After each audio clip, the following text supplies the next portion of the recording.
168 Spaniards walked into the heart of an empire of millions. In about 2 hours, that empire belonged to them. They did not take it in a great battle. They took it in a single stone square on one afternoon, by seizing a single man. The man was Atahualpa, lord of the largest empire on earth, master of 10 million people and armies that could have crushed the strangers 100 times over. He walked in unarmed. This is exactly how they did it. In the year 1532, the Inca ruled the greatest state the Americas had ever seen. It ran for 2,000 miles down the spine of the Andes, laced together by stone roads, mountain storehouses, and the will of a single god king. Its ruler was Atahualpa. He had just won a savage civil war against his own half-brother, and his armies stood victorious across the land. To his people, he was not merely a king. He was the son of the sun. Into this empire climbed Francisco Pizarro, not with an army, with a single ragged band, 168 men, 62 on horseback, the rest on foot. They carried Toledo steel swords, a few loud, clumsy guns they called harquebuses, and a handful of small cannon dragged up the passes. Against an empire of millions, it should have been nothing at all. Pizarro was a hard, unlettered soldier who had come for gold. He knew that far to the north, another Spaniard had toppled an empire in Mexico by capturing its emperor. He meant to do the same here. Atahualpa knew the strangers were coming. He was not afraid. He let them climb thousands of feet into his mountains, deeper and deeper, curious to see these bearded men and the great animals they rode. Days before the two sides met, Pizarro sent his captain Hernando de Soto ahead to the emperor. De Soto spurred his warhorse straight at Atahualpa and reined it in a breath from his face, close enough to stir the royal fringe on his brow. Atahualpa did not move a muscle, but some of his attendants flinched back from the snorting beast. By one account, the emperor had those men put to death that night for their fear. This was not a ruler who expected to lose. By November, the Spaniards reached the highland town of Cajamarca, and there, on the slopes above it, they saw at last what they had marched into. The hills were white with the tents of Atahualpa's army. By the Spaniards' own frightened count, nearly 80,000 warriors. That number comes from terrified men, and may be too high, but every source agrees the odds were beyond hope. Pizarro's men were trapped by their own daring. They could not fight that host and live. They could not flee without being hunted through the passes. And they could not wait, for their only weapon was the fear they inspired, and fear fades. So on the night of November 15th, Pizarro laid out a plan so reckless it bordered on madness.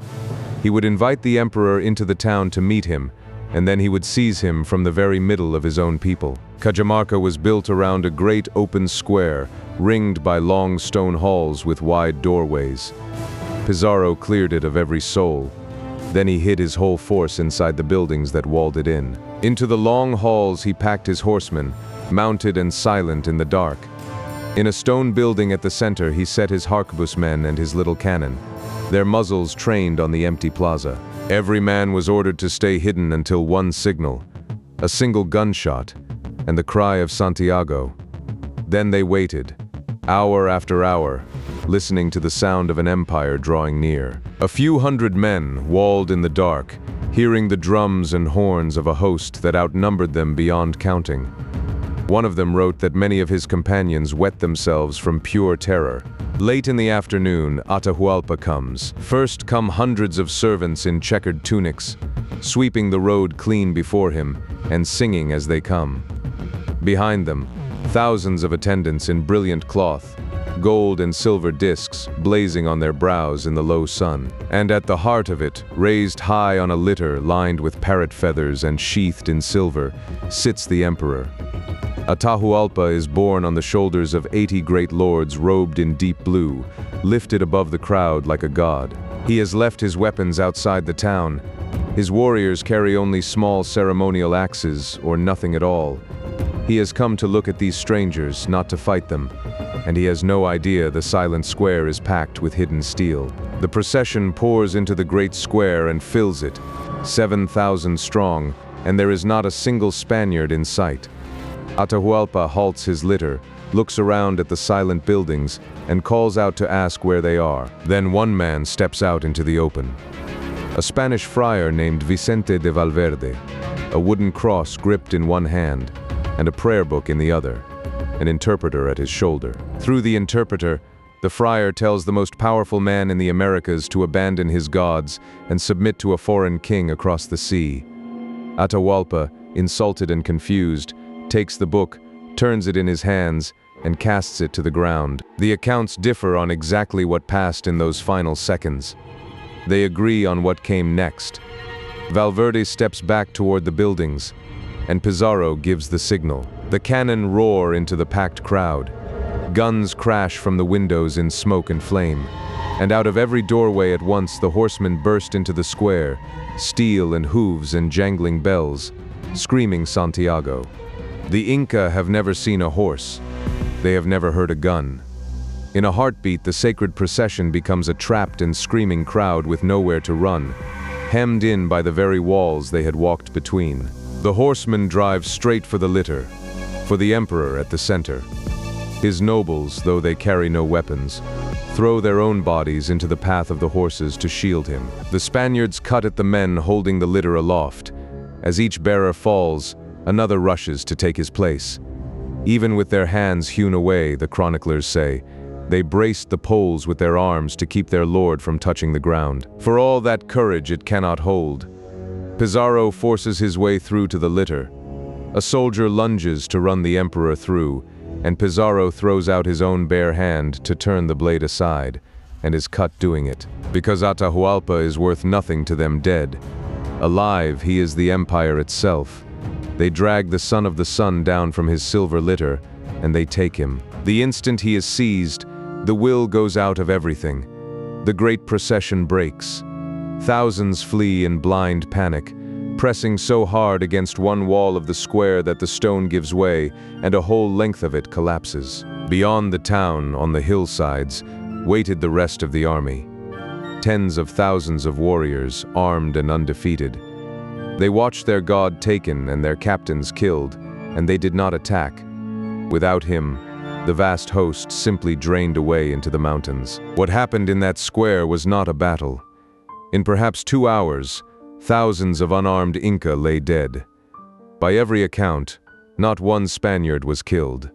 The only Spanish blood shed was the cut across Pizarro's own hand. Modern historians rarely call it the Battle of Cajamarca now. They call it the Massacre of Cajamarca, and it is worth being honest about that. This was no fair fight. It was a trap sprung on people who had come unarmed. And yet in that one terrible afternoon, the fate of 10 million people had changed hands.